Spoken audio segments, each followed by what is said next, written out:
খাবার ও পানি ছাড়া ভূমধ্যসাগরের উত্তাল তরঙ্গে প্রায় ১১ দিন জীবন মৃত্যুর মুখোমুখি ভেসে থাকা, এরপর অবর্ণনীয় কষ্টের পথ পেরিয়ে অবশেষে যখন উদ্ধার মিলল, ততক্ষণে ঝরে গেছে ১১টি তাজা প্রাণ। লিবিয়া থেকে গ্রিস যাওয়ার পথে একটি নৌকায় ঘটে যাওয়া এই মর্মান্তিক ট্র্যাজেডিতে নিহতদের মধ্যে অন্তত ১১ জন বাংলাদেশি বলে জানা গেছে। উদ্ধার করা হয়েছে প্রায় ৩০ জনকে। এই একই নৌকায় থাকা সুনামগঞ্জের ৫ তরুণ এখনো নিখোঁজ। খবরটি বিভিন্নভাবে ছড়িয়ে পড়লে স্বজনদের মাঝে নেমে এসেছে চরম উৎকণ্ঠা ও সন্তান হারানোর শঙ্কা।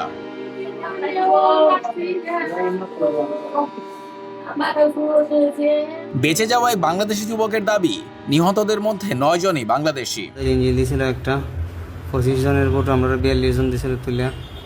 তো ভুলবশত যখন ৫ মিনিট এসে বোট ছাড়ছে, তখনই আমরা খানা পানি সব ডেবে বাসায় নিয়ে চলে গেছে। এরপর থেকে আমরা আর কোনো কিছুই খানার পানি আহার কিছুই নাই, সব শেষ। আমরা প্রায় ১১ দিন যুদ্ধ করছি সাগর। টোটাল ৯ জন মানুষ মারা গেছে। ৯ জন মানুষ বাংলাদেশি মারা গেছে, আর একজন সুদানি মারা গেছে। নিখোঁজ হওয়া সুনামগঞ্জের ৫ জন যুবক হলেন জেলার শান্তিগঞ্জ উপজেলার শত্রুমর্দন গ্রামের রন্টু চন্দ্র পালের ছেলে হৃদয়চন্দ্র পাল, একই উপজেলার চিকারগান্দি গ্রামের রাজমিয়ার ছেলে রিপন মিয়া, ইসলাম উদ্দিনের ছেলে এনাম উদ্দিন, হজরত খানের ছেলে মামুন খান এবং রনসী গ্রামের সাব্বির হোসেন তালহা। পরিবারের লোকজন জানান, গত ৩ আগস্ট ৫ যুবক নৌকায় ওঠার আগে পরিবারের সঙ্গে যোগাযোগ থাকলেও পরে বিচ্ছিন্ন হয়ে যায় সব ধরনের যোগাযোগ। এরপর দিন গড়িয়েছে, কিন্তু আসেনি কোনো ফোন। স্বজনদের অপেক্ষা এখন যেন শেষই হচ্ছে না। এর মধ্যেই এসেছে ১১ জনের মৃত্যুর খবর। আমার বাতি যায় লিবিয়া থাকি, যেদিন ৩ তারিখ যায় ওদিন আমরা লোকে যোগাযোগ হয়েছে, আর কোনো যোগাযোগ আমরা পাইতাম না। খালি কইছে যে আমরা ৩-৪ তারিখ একটা গেম দিব। দালালদের সাথে মাতিছে, দালালে কইছে যে তার গেম সাকসেসফুল। কিন্তু কিছু গুজব ছড়াইছে যে আমার নাতির লোকে আরও ৬-৭ জন নাই নিখোঁজ, সে উপর মরে গেছে। এটার লোকে গুজব, যতক্ষণ পর্যন্ত আমরা নাতির সাথে কথা কইছি না বা নাতির নিশ্চিত করে কোনো কিছু পাইছি না, ততক্ষণ পর্যন্ত এই গুজব যাতে না ছড়ায় আপনার মাধ্যমে উঠো আমার চাওয়া। ঘটনার বিষয়ে এখনো পর্যন্ত কোনো অভিযোগ না পেলেও বিষয়টি খতিয়ে দেখার কথা জানিয়েছে পুলিশ।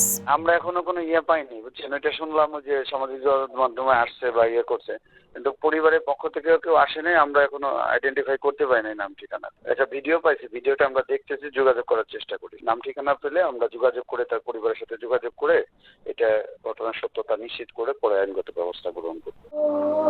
এদিকে উপজেলা প্রশাসনের পক্ষ থেকে নিখোঁজদের পরিবারের স্বজনদের সাথে কথা বলে ৫ জন নিখোঁজ হওয়ার বিষয়টি ঊর্ধ্বতন কর্তৃপক্ষকে অবগত করা হয়েছে বলে জানিয়েছেন শান্তিগঞ্জ সুনামগঞ্জের ইউএনও হিল্লোল চাকমা। ভূমধ্যসাগর পাড়ি দিতে গিয়ে এখনো পর্যন্ত যে খবর আমরা পেয়েছি, ৫ জন শান্তিগঞ্জের না যারা বাসিন্দা তারা নিখোঁজ হয়েছেন।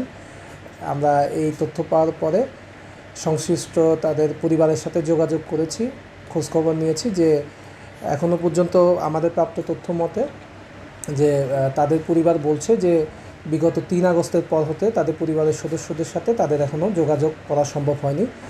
এটি এখনও তারা নিখোঁজ হিসেবে রয়েছেন মর্মে আমরা জানতে পেরেছি। তথ্যগুলো আমি ইতিমধ্যে আমাদের জেলা প্রশাসক স্যারকে অবগত করেছি এবং আমাদের যে জেলা জনশক্তি ও কর্মসংস্থান ব্যুরো কার্যালয় আছে তাদেরকেও অবগত করা হয়েছে। এটি আমরা পরবর্তীতে আবার দূতাবাসের মাধ্যমে এটির বিষয়ে আমরা আবার পরবর্তীতে খোঁজখবর নিব, প্রয়োজনীয় ব্যবস্থা গ্রহণ করব।